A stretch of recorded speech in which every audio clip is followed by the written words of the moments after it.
जय मां विंध्यवासिनी, हर हर महादेव। आप सभी का स्वागत है आपके अपने यूट्यूब परिवार फेसबुक पेज में।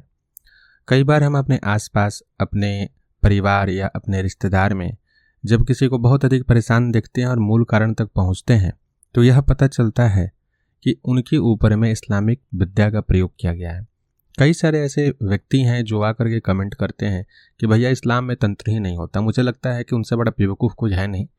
ऐसे कहने के लिए कोई कह दे कि ऐसा नहीं होता, लेकिन जो सामने हो रहा है और जिस जगह से हो रहा है, आप शायद उन जगहों पे कभी गए नहीं हैं, इसलिए आपको ऐसा लगता है कि ऐसा कुछ नहीं होता।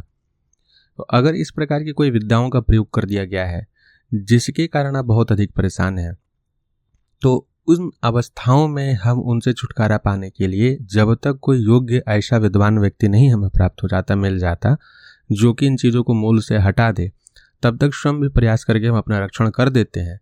और अपने साथ अपने साधक परिवार में तो ऐसे अनुभव हैं कि इन चीज़ों से पूरे प्रकार से, पूरे तरीके से छुटकारा भी प्राप्त हो गया है। समय थोड़ा लगा है अधिक, लेकिन निरंतर प्रयास करने से इस पे विजय प्राप्त किया जा सकता है। इनमें मेरे अनुसार जो मेरा अनुभव है, मुझे लगता है कि आपके अपने कुल के देवी देवताओं के साथ में किसी भी एक महाशक्ति का विशिष्ट अनुष्ठान प्रयोग लंबे समय तक करने से इससे आपको छुटकारा मिल जाता है। अगर तंत्र विचार की स्थिति ऐसी है कि घर परिवार में सभी के ऊपर उसका प्रभाव है, घर में भी उसका प्रभाव है, केवल व्यक्ति के ऊपर नहीं, तब आपको इन अनुष्ठानों को शिव जी के मंदिर में करना चाहिए, भगवती के मंदिर में करना चाहिए पहले, उसके पश्चात ही इनका प्रयोग करना चाहिए। उन अनुष्ठानों में मेरा यह भी कहना है कि आप सनातन संस्कृति से संबंधित किसी भी देवी देवताओं से के संबंधित कोई भी बड़ा अनुष्ठान, उनका माला मंत्र इत्यादि का जब आप जाप और अनुष्ठान करेंगे, पुरस्करण करेंगे, तो उसका सात्विक प्रभाव पड़ेगा। इस प्रकार की शक्तियां नष्ट होंगी। ऐसा कहीं नहीं है कि केवल यह सारे विधान हनुमान जी से या भगवती बाराही से या अन्य वैसी शक्तियों से ही होगा, यह जरूरी नहीं है। यह चीज़ किसी भी देवी देवता की महाशक्तियों से हो सकती है, क्योंकि उनके तेज को सहन करने की क्षमता किसी भी पैशाचिक शक्ति में नहीं होती है, यह सत्य है।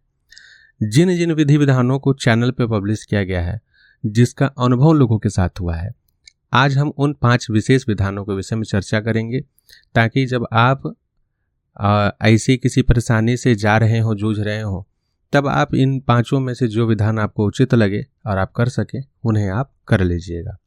सबसे पहला, जब भी बहुत अधिक परेशानी होती है इस प्रकार, तो व्यक्ति हनुमान जी का बजरंग बाण और हनुमान चालीसा सबसे आसान होता है इसका प्रयोग करना। लेकिन लोगों की श्रद्धा चूंकि कम होती है, क्योंकि हनुमान चालीसा कॉमन है ना, जैसे गायत्री सबसे आज के समय में कॉमन हो चुकी है, तो सभी को पता है कि गायत्री मंत्र उससे क्या होगा, अरे हनुमान चालीसा उससे क्या होगा। लेकिन हनुमान चालीसा, बजरंग बाण, गायत्री मंत्र इत्यादि का भी अपना बहुत विस्तृत प्रभाव है। हनुमान चालीसा का अगर विधियुक्त अनुष्ठान कर लिया जाए और उसमें रामचरितमानस के कुछ मंत्रों का संपुट लगा करके पाठ किया जाए, या हनुमान चालीसा का संपुट पाठ किया जाए, तो एक एक हनुमान चालीसा के पाठ से ऐसी शक्तियों का प्रभाव जो है शरीर पर से हट जाता है। वहीं हनुमान जी के ही संबंधित हनुमान जी का जंजीरा, अगर बहुत अधिक कष्ट है, ऐसा एक अनुभव हम चैनल पर डाले भी थे कि परिवार के अपने ही घर के अंदर में व्यक्ति जो थे तंत्र विचार का प्रयोग कर रहे थे, तो जंजीरा से संपुट करवा करके हनुमान चालीसा का पाठ करवाया गया था। हनुमान जी का जंजीरा बड़ा तीव्रतम होता है, किसी को छोड़ता नहीं है। कोई व्यक्ति घर में बैठ करके अपनी विद्या का प्रयोग कर रहा हो, सोचे कि हमको तो कोई पकड़ ही नहीं पा रहा है, व्यक्ति भटक रहा है, हनुमान जी का जंजीरा जैसे जागृत होता है, उसका अनुष्ठान जैसे ही संपन्न हुआ 7 दिन, 11 दिन या आपका ग्रहण काल इत्यादि में, उसका प्रभाव इतना अभेद्य होता है और इतना तीव्रतम होता है कि सामने वाला व्यक्ति कितना भी बड़ा तांत्रिक क्यों ना हो, झटका तो उसको दे ही देता है, धूल तो चटा ही देता है, उसको उसकी औकात दिखा देता है। तो बहुत तीव्र है, विषम परिस्थितियों में ही इसका प्रयोग करना चाहिए। दूसरा है हनुमान जी से संबंधित हनुमान बड़वानल। बड़वानल अस्त्र विद्या के अंतर्गत आता है, और अस्त्र विद्या का काट करना किसी भी इस प्रकार के तांत्रिक व्यक्ति के लिए संभव नहीं होता है। आप जब हनुमान बड़वानल का पूरा हम विधि विधान दिए हैं कि किस प्रकार से उनकी सिद्धि करनी चाहिए, आप चैनल पर वीडियो को देखिएगा।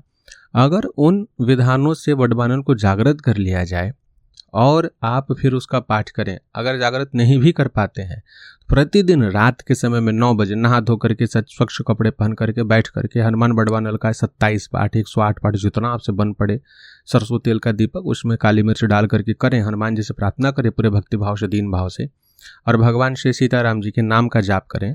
100% हनुमान जी की शक्तियाँ बड़ी तीव्रतम प्रभाव देती हैं, और बड़वानल पढ़ने के साथ साथ ही आपके भीतर उच्चैतन्यता आने लगेगी। आपके घर परिवार में जिनके ऊपर भी ऐसा प्रभाव होगा उसकी स्थिति खराब होने लगेगी। आपको हड़बड़ाना नहीं होता है। ऐसी स्थिति में बहुत ज़्यादा सिचुएशन खराब है तब तो स्वयं प्रयोग। एक बार होता है ना कि व्यक्ति बहुत जगह दौड़ लिया, कोई कुछ नहीं कर पा रहा है, तब शरणागति ली, तो उसमें घबराना नहीं है। हनुमान जी पे भरोसा रख करेंगे, अवश्य रक्षण होगा। या कोई साइकोलॉजिकल इशू नहीं होना चाहिए, ये सब चीज़ का ध्यान रखें, नहीं तो पता चला कि इशू मेडिकल का है और आप तंत्र में परेशान हो रहे हैं। तीसरी सबसे तीव्रतम चीज़ है वह है भगवती बगलामुखी और माँ जगदम्बा दुर्गा के अष्टोत्तर शतनाम। उनके भी अनुभव चैनल पर डाले गए हैं, अविश्वसनीय है लेकिन नाम में सबसे अधिक सामर्थ्य होता है। दुर्गा अष्टोत्तर शतनाम स्तोत्रम जो विश्वसार तंत्र का है उसमें भगवान शिव स्वयं का है कि जिसको जो चाहिए वो प्राप्त होगा। और रुद्रयामलोक्त जो भगवती बगलामुखी का अष्टोत्तर शतनाम है उसमें भी अत्यंत तीव्रतम सामर्थ्य है। भगवती के नामों में बहुत सामर्थ्य होती है। अगर उनका पाठ किया जाए, उनका अनुष्ठान किया जाए, तो उन अनुष्ठानों के माध्यम से भी, उन नाम मंत्र की कृपा से भी इस प्रकार के तंत्रों का समूल नाश किया जा सकता है। और उसके विषय में भी चैनल पे सभी सामग्री उपलब्ध है, कैसे सिद्ध करना है, कैसे प्रयोग करना है, और कुछ लोगों के अनुभव भी चैनल पर डले हुए हैं। सबसे अंतिम जिसको ये चौथा है, जिसको हम मानते हैं कि इसका प्रयोग बहुत मतलब एकदम कुछ समझ नहीं आ रहा हो, अब एकदम हार मान चुके हैं कि अब हमें कोई रास्ता नहीं मिल रहा है, कोई मार्ग नहीं मिल रहा है, कोई हमारी सहायता कर नहीं पा रहा है, असक्षम है, आप कई बहुत पैसे खर्च कर लिए नामी गिरामी तांत्रिकों के पास, उन लोगों ने भी आपकी सहायता नहीं कर पाई उस तरीके से, तब आप इसका प्रयोग करें।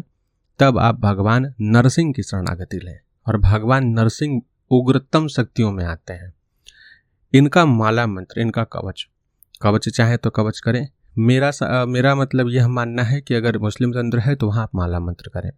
माला मंत्र के नियम पालन करते हुए सुबह शाम, विशेष करके जो दोनों समय एक होता है, जो संध्या काल का समय होता है, उस समय में सुबह का भी शाम का भी, दिन रात रात दिन का जो बीच का समय है, उस समय में अगर भगवान नरसिंह की विधि विधानों का, नियमों का पालन करके तुलसी जी की पूजा करके और उसके बाद माला मंत्र का पाठ किया जाए तो भैया चाहे स्वयं साक्षात उनके सबसे बड़े देवता क्यों नहीं आगे हो, प्रेत पिशाचों के, मैं उनका नाम नहीं लेना चाहता, मुसलमानों के, उनको भी चीड़ फाड़ के नरसिंह रख देते हैं। सामर्थ्य, अति सामर्थ्य। लेकिन आपके भीतर कितनी श्रद्धा है और आप कितनी श्रद्धा से युक्त होकर के उनको पुकारने हैं। ये तीव्रतम देवताओं में होते हैं, बहुत जल्दी आते हैं। तो इसलिए ये सबसे अंतिम रखिए कि जब बहुत ज़्यादा दिक्कत है तब आपको नरसिंह का प्रयोग करना है। नरसिंह पुराणोक्त है। दूसरा है जो उनको लगता है कि हम संस्कृत के पाठों को नहीं कर सकते हैं, हमें हिंदी में चाहिए, तो उनके लिए, और विशेष करके आपके ऊपर अभिचारिक प्रयोग भी हो रहा है, षड्यंत्र भी हो रही है, आपको परेशान भी किया जा रहा है, सामने से भी फिजिकली भी आपको डैमेज करने का प्रयास है, समाज में भी आपके नाम को खराब करने का प्रयास है।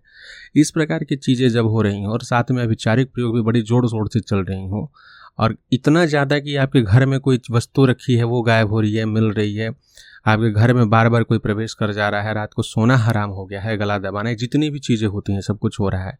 ऐसे अवस्था में विशेष करके जब एकदम, और जो शक्ति हो हिंदू मुस्लिम सब है उसमें, ये भी मान लेते चौकी चली गई है, इन सभी चीज़ों को अगर ऐसी उपस्थिति बन रही है तब आप महाभैरव की शरणागति लीजिए। सबसे अंतिम और ब्रह्मास्त्र मानते हैं इन्हें, क्योंकि ये सभी कोई कर सकता है, और चाहे कितनी भी बड़ी से बड़ी चीज़ हो, इसमें ना सिर्फ अविचार की काट होती है, ना सिर्फ तंत्र का पलटाव होता है, बल्कि जो शत्रु की अभिचारिक विद्या होती है और जो ज्ञात अज्ञात शत्रु होते हैं, अगर आपको शत्रु का नाम पता है तो उसमें नाम लेने की भी आज़ादी है, आप नाम लेके कीजिए, वहाँ अमुक अमुक जहाँ आया है सब जगह नाम लीजिए और इस विधान को कीजिए। लेकिन इसको कभी भी घर में तभी करना चाहिए जब स्थिति बहुत खराब हो। अगर घर में कोई प्रेत पिशाच की बाधा नहीं है, केवल शत्रु बाधा है, तो घर में ना करके आप शिव मंदिर में करें। हालांकि इनको सिद्ध करने की विधि शिव मंदिर में ही करना चाहिए। पहले 41 दिन 21 दिन जितना भी है, चैनल पे 2 वीडियो हैं इनकी सिद्धि के लिए। इसमें 2 स्टेप में फॉलो करना पड़ता है। पहले महाभैरव मंत्र, और फिर उसी मंत्र को चूंकि संपुट करना है महाभैरव स्तोत्र में, तो महाभैरव स्तोत्र का दूसरा चरण में अनुष्ठान होगा। दोनों अनुष्ठान अलग अलग हो करके तब आप एक बार में उसका साथ में प्रयोग करेंगे। उसके अद्भुत लाभ हैं।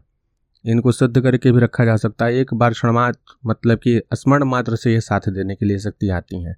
महाभैरव के भीतर महाभैरव, बटुक भैरव, भूत भैरव, काल भैरव, इस सभी भैरवों का समावेश होता है। तो ये शक्ति ऐसी हैं कि ये पूरी चीड़ फाड़ करके एकदम बर्बाद करके रख देती हैं अगर किसी प्रकार के तंत्र का प्रयोग है। इवन शत्रु किसी भी जगह जा कर के बैठा हो, किसी देवता की शरणागति ले लियो कि मुझे बचा लो, अब वहाँ भी वो बच नहीं सकता है। महाभैरव बड़े क्रूरतम होते हैं, लेकिन इनका पूर्ण सात्विक दक्षिणाचार विधि और किस प्रकार से अपना रक्षण करना है उनका विधि विधान चैनल पर दिया गया है। तो आप सभी जैसी आवश्यकता है उस अनुसार लीजिए। फिर भी मेरा यह कहना रहेगा कि यह एक तंत्र है और तंत्र में कभी भी किसी चीज़ को सभी के लिए कॉमन नहीं माना जा सकता है। आपके लिए कुछ और विशेष परिस्थितियां होंगी, किसी और के लिए कुछ और। तो आप किसी योग्य व्यक्ति की सलाह लेकर के प्रयोग करें, बात करके करें और जिम्मेदारी लेकर के करें, समर्पण के साथ करें।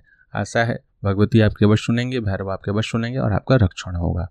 जय मां विंध्यवासिनी। हर हर महादेव।